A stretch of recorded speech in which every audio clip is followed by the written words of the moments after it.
లంకలో గాదే సాయికృష్ణ కుటుంబాన్ని మాజీ సీఎం జగన్ పరామర్శించారు. విజయవాడ నడిబొడ్డున దారుణం జరిగిందని, ఇది చూసి జనం పోలీస్ స్టేషన్లకు వెళ్లాలంటేనే భయపడుతున్నారని అన్నారు జగన్. ఈ ఘటనపై సీఐ సస్పెన్షన్ అనేది కేవలం కంటి తుడుపు చర్యేనని, సీబీఐ ఎంక్వైరీ చేయాల్సిందేనని డిమాండ్ చేశారు. డీజీపీకి కూడా ఈ ఘటనతో సంబంధం ఉందని, ఏసీపీ, సిపి సహా అందరి పాత్ర తేలాలన్నారు. కేసు క్లోజ్ చేసుకోవాలని సాయికృష్ణ తల్లితో బేరసారాలు చేస్తున్నారని జగన్ ఆరోపించారు.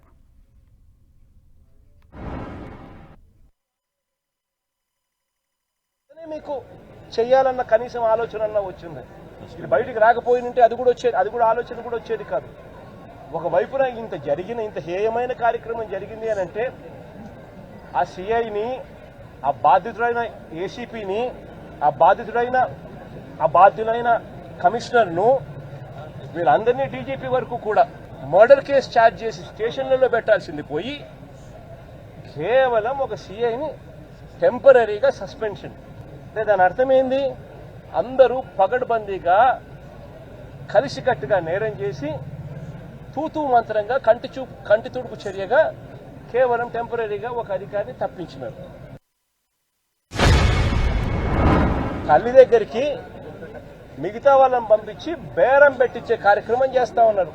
ఖచ్చితంగా ఏదో జరిగింది, నా కొడుకు ఏదో జరిగింది అని చెప్పి ఆ తల్లికి పూర్తిగా అర్థమై జూన్ 2వ తారీఖున హైకోర్టులో హీబియస్ కార్పస్ పిటిషన్ వేసి నా కొడుకును వీళ్ళు హత్య చేసినారు, నా కొడుకు కనిపించడం లేదు, నా కొడుకును దయచేసి నాకు చూపించండి అని చెప్పి తల్లి ఆవేదనతో పిటిషన్ వేసినారు. ఇదా ఈ రాష్ట్రంలో మనం చూడాల్సింది. తప్పు చేస్తే ఆ పిల్లాడి వయసు ఎంత? 23 ఏళ్ళు.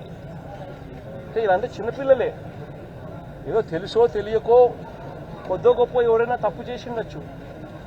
ఈ పిల్లాడైనా కానీ చేసిన తప్పుకు కోర్టులు ఉన్నాయి.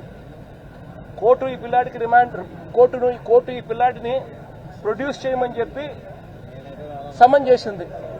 వీళ్ళు చేయాల్సింది ఏంది? ఆ పిల్లాడిని తీసుకొని రావడం, కోర్టుకు సబ్మిట్ చేయడం.